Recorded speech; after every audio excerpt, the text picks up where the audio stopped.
Hello दोस्तों, कैसे हो आप सब। उम्मीद करता हूँ कि आप सब जहाँ भी हो ठीक हो, सलामत हो। दोस्तों, आज की इस वीडियो में हम बात करने वाले हैं आरए गोल्ड कंपनी के बारे में और बताने वाले हैं पेमेंट की अपडेट, कोर्ट की अपडेट और उन सभी इन्वेस्टर्स के बारे में जिन्होंने आज भी भरोसा नहीं छोड़ा, जिनका पैसा इस कंपनी में अटका हुआ है और जो रोज़ एक उम्मीद के साथ जागते हैं कि शायद आज कोई अच्छी खबर मिल जाए। तो मेरे भाई, वीडियो को लास्ट तक ज़रूर देखना, क्योंकि आज जो बातें मैं बताने वाला हूँ वो आप सबके दिल को सुकून देंगी, थोड़ी राहत भी देंगी और उम्मीद भी। 2025 की शुरुआत, नई उम्मीदें सबसे पहले साल 2000 में पाए। आप सभी को बहुत बहुत मुबारक हो।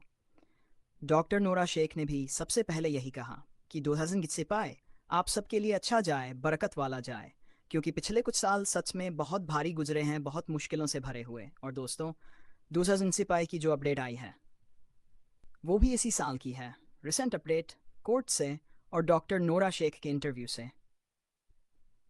डॉक्टर नोरा शेख का इंटरव्यू, दिल को छू देने वाली बातें। जब उनसे पूछा गया कि इन्वेस्टर्स का पैसा कब मिलेगा, तो उन्होंने एक लंबी सांस लेकर कहा, हम चाहते थे कि पिछली साल ही सबका पैसा वापस कर दें, लेकिन कागजी कार्रवाई, लीगल प्रोसेस और कोर्ट में चल रहे केस ने सब कुछ रोक दिया। दोस्तों, उनकी आवाज़ में दर्द भी था, बेचैनी भी और जिम्मेदारी भी। उन्होंने साफ कहा कि हम कोशिश कर रहे हैं, रोज़ कोशिश कर रहे हैं कि फ़ाइनल फ़ैसला आ जाए। जिस दिन फ़ैसला आ जाएगा उसी दिन से रिफ़ंड की प्रोसेस स्टार्ट हो जाएगी। ईक्सिस 41 करोड़ वाले केस का सच अब बात करते हैं, उस 61 करोड़ वाले केस की जो पिछले कई महीनों से सबसे बड़ा अड़चन बना हुआ है। नोरा शेख ने कहा कि ये केस गलत तरीके से उन पर लगाया गया है और इसका सच कोर्ट के सामने एक एक करके आ रहा है। कोर्ट ने दोनों साइड से पूरी तरह प्रूफ मांगे थे, लेकिन किसी भी साइड से क्लियर प्रूफ पेश नहीं हुए।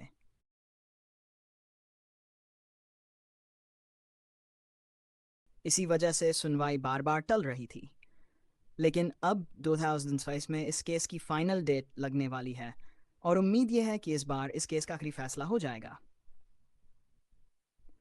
प्रॉपर्टी सेल की परमिशन, सबसे बड़ा मुद्दा। आप सबको मालूम है कि पहले कोर्ट ने डॉक्टर नोरा शेख को अपनी प्रॉपर्टी बेचने की परमिशन दे दी थी, लेकिन जैसे ही जी सोच से 1 करोड़ वाला केस दाखिल हुआ, कोर्ट ने वह परमिशन वापस ले ली।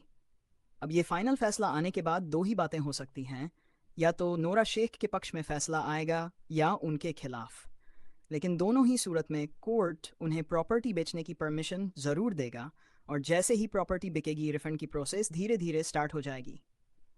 अगर केस उनके खिलाफ गया तो क्या होगा?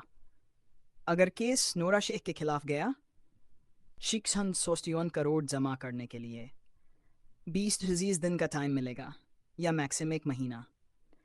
ये नहीं होगा कि उन्हें तुरंत देना पड़े और वो सीधा कोर्ट से कहेंगी कि उन्हें प्रॉपर्टी बेचने की परमिशन दी जाए, ताकि वो यह अमाउंट जमा कर सकें और बाकी इन्वेस्टर्स का पैसा भी वापस कर सकें।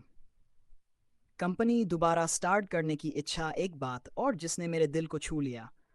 जब डॉक्टर नोरा शेख को पूछा गया कि आप अपनी प्रॉपर्टी एग्रीमेंट से क्यों नहीं बेचती, तो उन्होंने कहा, अगर मैं एग्रीमेंट के थ्रू प्रॉपर्टी बेच दूं तो कंपनी को दोबारा स्टार्ट करना नामुमकिन हो जाएगा और मेरे पास यही एक तरीका है कि कंपनी रीस्टार्ट करूं, ताकि सबका पैसा एक एक करके वापस कर सकूं। उनकी ये बात, ये सोच, ये जिम्मेदारी दिखाती है कि वो भागने वालों में से नहीं हैं। सबसे पहले एम्प्लॉयज़ का पेमेंट, कंपनी के अंदर जितने लोग काम करते थे उनका भी पेमेंट अटका हुआ है। पहले नोरा शेख को उनका पेमेंट करना होगा, फिर कंपनी की फाइल खुलेगी, फिर इन्वेस्टर्स का पेमेंट जारी होगा। यानी सब कुछ कोर्ट के फाइनल फैसले पर टिका हुआ है। आखिरी शब्द, सब्र की घड़ी बस खत्म होने वाली है दोस्तों। कई साल हो गए इंतज़ार करते करते, दुआएं करते करते, उम्मीद लगाए बैठे हुए, लेकिन अब 2000 इस केस का आखिरी साल माना जा रहा है। बस कोर्ट की छुट्टियां खत्म हो, सुनवाई शुरू हो और फाइनल डेट लगे। जैसे ही फैसले की तारीख आएगी, मैं सबसे पहले आपको वीडियो में अपडेट दूंगा।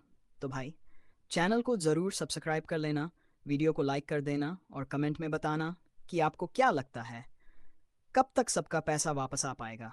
बाकी ख्याल रखना, सब्र रखना और अल्लाह से बेहतर की उम्मीद रखना। टेक केयर, अल्लाह हाफिज, बाय। अगर